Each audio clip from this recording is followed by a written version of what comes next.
성리학을 사상적 기반으로 세워진 조선 왕조.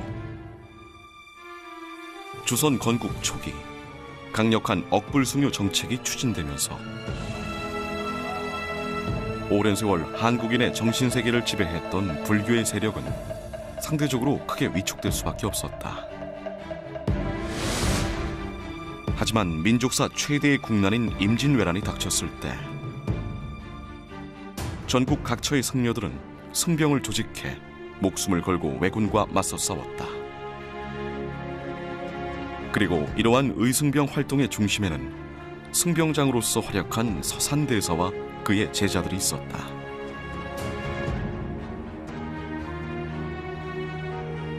그 서산대사의 법통을 이어받은 우리 고장 해남의 대흥사, 그곳으로 떠나보자.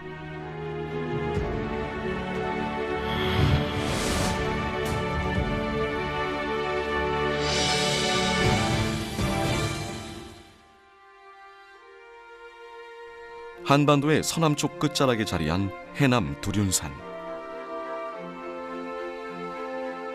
산 입구에서 대흥사로 가는 길은 한낮에도 컴컴한 그늘을 드리울 만큼 울창한 숲 터널이 심리나 이어진다.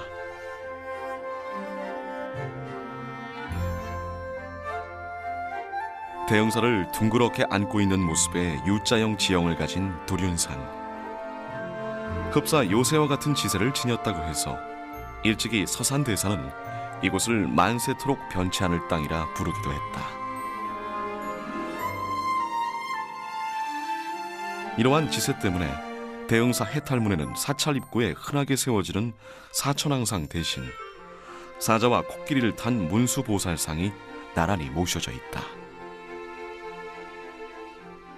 우리 두륜산에는 네 사천왕이 이렇게 산이 보호하고 있습니다. 남쪽으로는 달마산이 있고 또 서쪽으로는 서은산이 있고 또 북쪽으로는 올출산이 있고 그래서 또 여기 두륜산을 이렇게 보호하기 때문에 사천왕을 따로 이렇게 모시지 않고 네 산이 보호하기 때문에 그 역할을 한다고 그래요. 대흥사 일주문 옆 전나무 숲속에 자리한 넓은 부도전. 54개의 탑과 27개의 비가 세워져 있는 대흥사 부도전은 대흥사의 유구한 역사를 대변하는 공간이기도 하다. 그 중에 청어당이라는 당호가 뚜렷한 이 탑의 주인은 바로 서산대사다.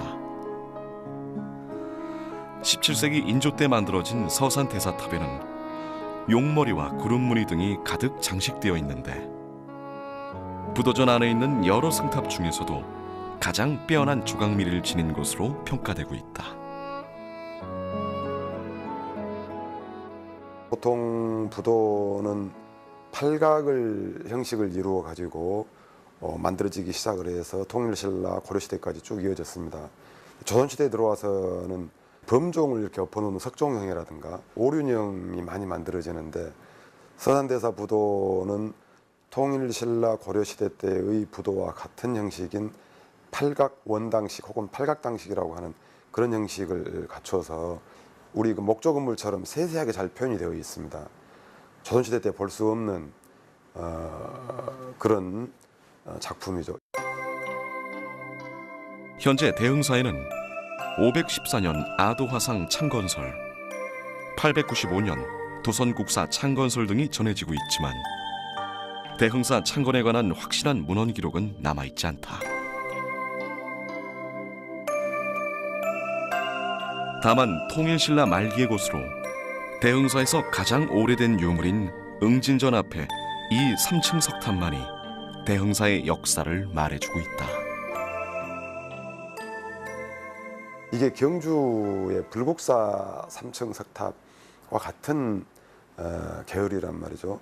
그래서 통일신라 시대 때에는 8세기 중엽에 만들어진 불국사 3층 석탑 같은 양식이 신라 전반적으로 이렇게 퍼져나갑니다. 그래서 현재 대흥사 3층 석탑은 통일신라 후대에 만들어진 9세기 후반쯤에 만들어진 걸로 추측이 되고 응징전 앞 3층 석탑의 조성 시기가 9세기 말인 만큼 사찰의 역사는 탑이 조성된 시기보다 이전이거나 같은 시기였을 것으로 추정되고 있다. 하지만 절이 창건된 이후 긴 세월 동안 대흥사는 한반도 남쪽 끝자락에 알려지지 않은 사찰에 불과했다. 조선 전기 때까지만 해도 뭐 이렇다 할 이렇게 그 두드러지는 사찰은 아니었죠. 서산대사의 의발을 간직하고 서산대사의 그 법을 전해받은 그 편향 언기 계통의 스님들이 주석하면서 대흥사가 종통의 근거지가 되는 이제 그런 사찰이 되어지는 것이죠. 대흥사 성보박물관. 이곳에서 커다란 나무 상자 안에 정성스럽게 간직하고 있는 유물이 있으니 바로 외란 후 서산대사가 선조 임금에게 하사받은 금난가사다. 폭이 약 1m, 길이는 2m가 넘는 금빛 비단 위에 금실로 수놓은 문양이 500년 넘는 세월에도 여전히 선명하다. 선조는 금난가사 외에도 옥으로 만든 바로 등을 하사하며 서산대사의 노고를 치하했는데, 이렇게 스님이 쓰는 바로와 의복을 합해 의발이라 표현한다. 우리 불교에서는 의발을 전달한다는 것은 바로 법을 그 스승이 제자에게 준다는 의미가 있습니다. 그래서 의발은 바로 이제 자기 스승의 최고의 그 상이죠. 그래서 이제 의발을 받아서 이제 후학을 또 가리키는데 큰 의미가 있는 것입니다. 서산대사의 법명은 휴정. 조선 후기부터 많이 쓰인 서산대사라는 별칭의 서산은 바로 평안도의 묘향산을 말한다. 실제로 생애 대부분을 묘향산에서 주석하고 그곳에서 입적한 서산대사. 그는 왜 자신의 의발을 천리 밖의 해남 두륜산에 전하라는 유언을 남겼을까? 이제 서산대사가 전주채씨예요. 속성이 전주채씨입니다. 남쪽에서 태어났었고 승려로서의 초기의 삶이 전라도 지방에서 이렇게 승려로서의 기본적인 자질을 갖추게 됐어요. 서산대사의 그 상자들이 임진왜란을 당해서도 이 남쪽에서 그 승려 의병장이 되어서 그 왜란을 극복하는 데 앞장을 섰거든요. 대흥사 성보박물관 안에 서산대사와 관련된 유물만을 별도로 관리하고 있는 서산관. 이곳에는 선조 임금이 하사한 옥으로 만든 염주를 비롯해 신발 같은 여러 유물들이 전시되고 있다.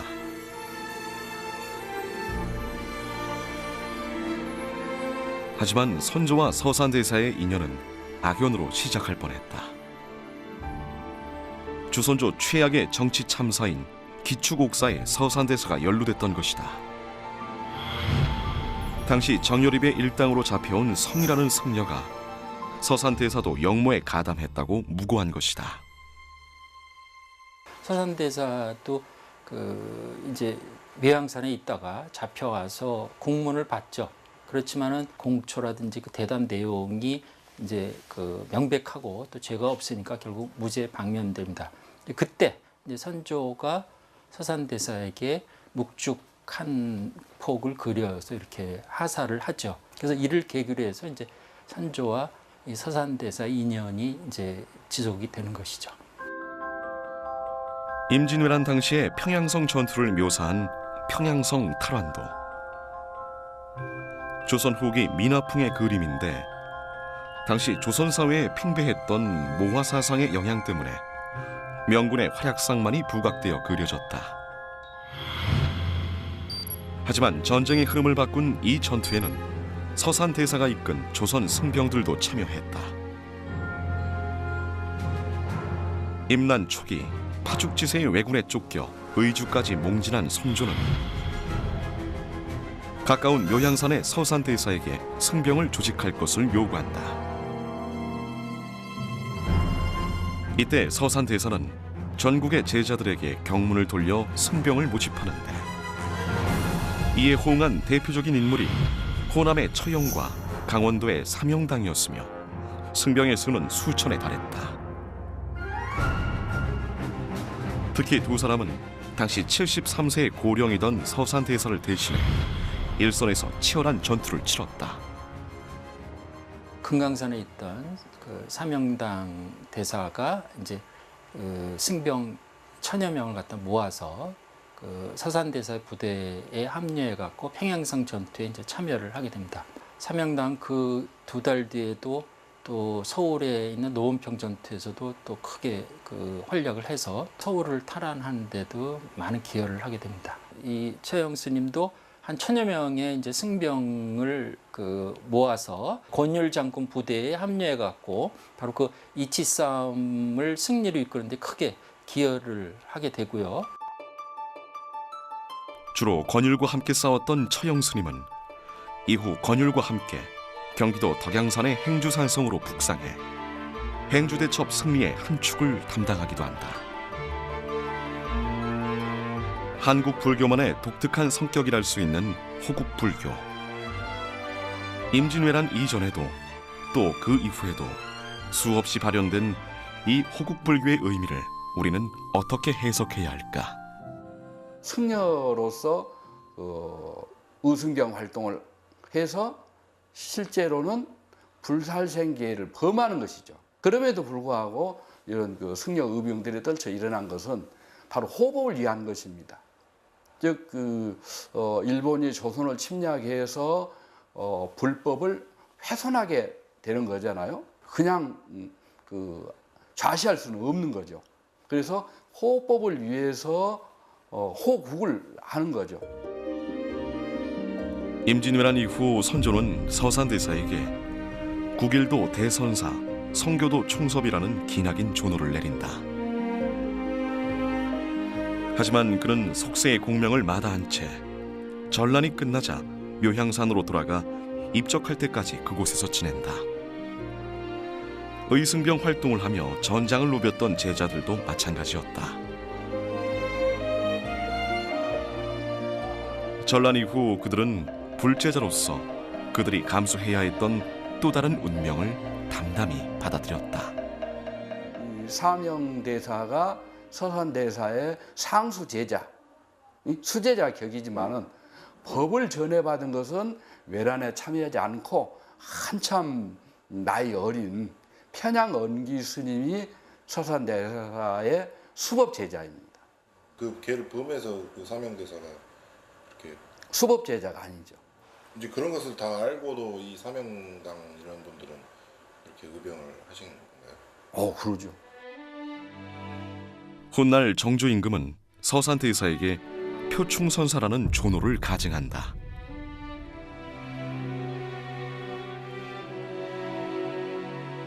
그리고 1788년 대흥사 경내에 표충사라는 사당을 세운다.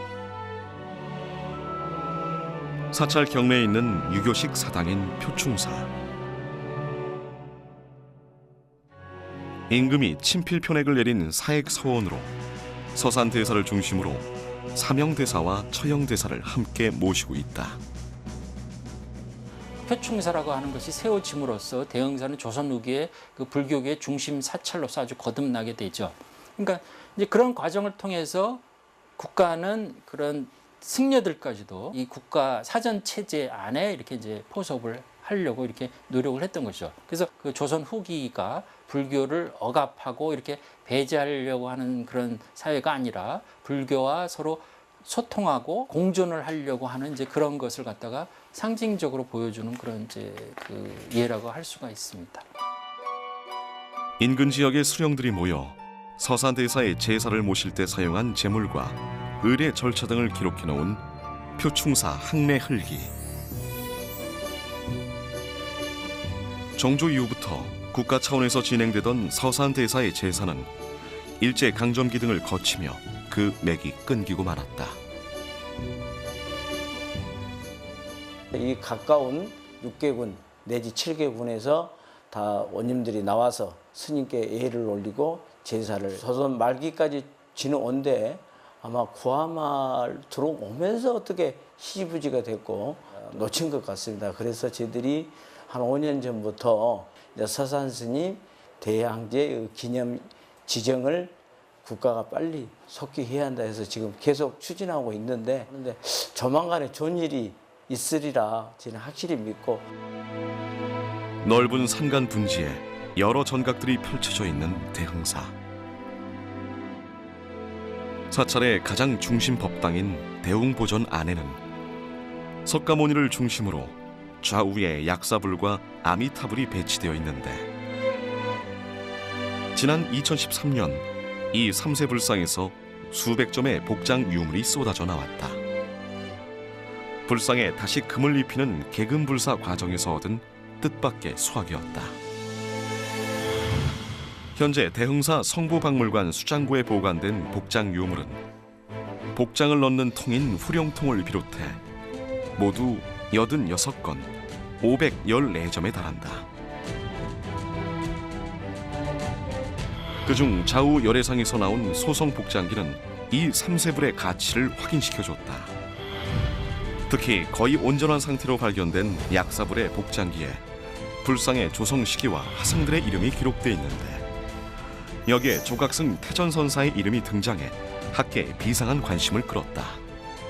1612년에 태전이라고 하는 조각승을 비롯해서 9분의 조각스님이 만들었다는 것이 밝혀졌습니다. 지금까지 태전이라고 하는 그 성녀는 문헌 자료에만 나왔던 스님이었는데 이제 그런 그 조각승이 실제로 불상을 만들었다는 첫 번째 자료가 발견이 됐습니다. 대웅전은 1665년에 중창이 됐기 때문에 그 안에 있는 불상도 그 무렵에 만들어진 것이 아닌가 추측하는 사람들도 있었는데 대웅전 중창보다는 훨씬 더 전에 1600년대 초반의 대표적인 불상으로 이제 자리매김을 하게 돼서 굉장히 중요한 조선시대 때 불상으로 부각이 됐습니다. 이러한 가치를 인정받아 대흥사 대웅보전의 3세 불상은 지난해 보물 1863호로 지정됐다. 또한 불상 안에서는 수많은 경전들이 발견됐는데 석가모니불에서 나온 다란이 인경을 비롯해 금강경의 해설서인 금강경 오가해, 원효대사가 화엄경을 알기 쉽게 해석한 화엄경소와 묘법 연화경 등 당시의 불교 문화와 대흥사의 위상을 확인할 수 있는 귀중한 자료들이 다수 확인됐다. 대흥사는 조선 후기 조선의 대표적인 사찰인데 서산대사의 문도들이 계속 주석을 하면서 화엄 강해를 많이 열었어요. 그런 것을 입증하듯이 복장 유물에서 대흥사에서 판각했던 그런 그 화엄경과 법화경 경전들이 주로 많이 나왔습니다. 대흥사 부도전 입구에 있는 커다란 석주. 대흥사의 13대 강사가 연이어 주석하며 화엄경을 가르쳤음을 보여주는 상징물이다. 또한 다성으로 유명한 초이선사를 비롯해 13명의 대종사를 배출하며 명실상부한 조선 후기 불교의 중심지로 자리 잡은 대흥사. 서산대사의 예견대로 한반도 남쪽 끝자락에서 불법은 크게 번성하게 된다. 아마 조선 후기 불교사에서 이렇게 오랫동안 고승들이 이 경전 강해를 이끌었던 것은 어느 사찰에도 없는 것이죠. 그래서 말 그대로 조선 후기 불교의 그 열함이 되었던 곳이다. 조선 후기 대흥사의 사상적 경향을 그대로 보여주는 전각이 있으니 바로 천불전이다.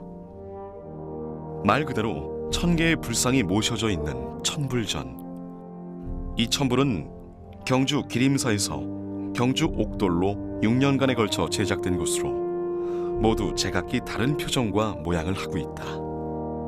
그런데 1817년 이 불상들을 배로 옮기는 과정에서 풍랑을 만나 수백 개의 불상이 일본까지 떠밀려 갔다가 천신만고 끝에 대흥사로 오게 됐다고 전해진다. 나가사키에 표류돼 가버렸어요. 그래가지고 이제 일본 사람들이 옥부를 보고서 환희심을 내고 일본전에 모시려고 했었죠. 결국은 그 우여곡절 끝에 대흥사 천불전에 모시게 됐죠. 이런 천불신앙에 가지는 효능이랄까 기능이랄까 하는 것은 천불을 조성을 하면은 사람의 마음을 편안하게 하고 그 사회를 편안하게 하고 이런 그 의미가 있다고 합니다. 천불전에 걸려있는 편액은 조선 후기를 대표하는 서예가 원교 이광사의 글씨다. 또한 대흥사에는 초이선사와 인연이 깊은 추사 김정희의 글씨도 많은데 대표적인 것이 바로 무량수각의 편액이다.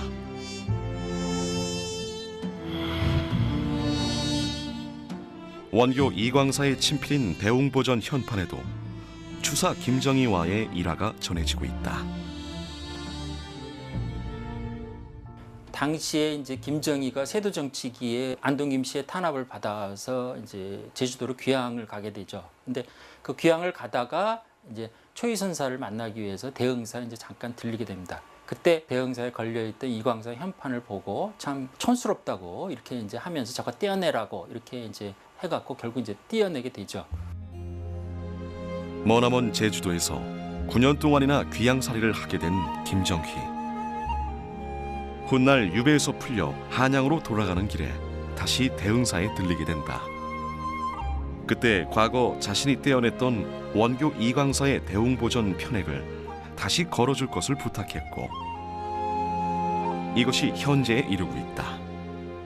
김정희 선생은 당파로 하면 노론이고요. 원교 이광사는 소론이에요. 당색이 다릅니다. 그리고 이제 추사는 국제주의자인 반면에 원교 이광사는 국내파인 셈이죠. 귀향살이의 그 모진 생활을 거친 다음에 추사 선생이 다른 것을 포용할 수 있는 이제 그런 분위기가 원교 이광사의 그 대웅보전 현판을 다시 걸게 한 이유가 되지 않았을까. 현존하는 유일한 서산대사의 친필 저서인 사가록 정선. 유명한 선승들의 선구를 발췌한 것인데 그 자신이 뛰어난 시인이기도 했던 서산대사는 후대에도 자주 인용된 이러한 시를 남기기도 했다.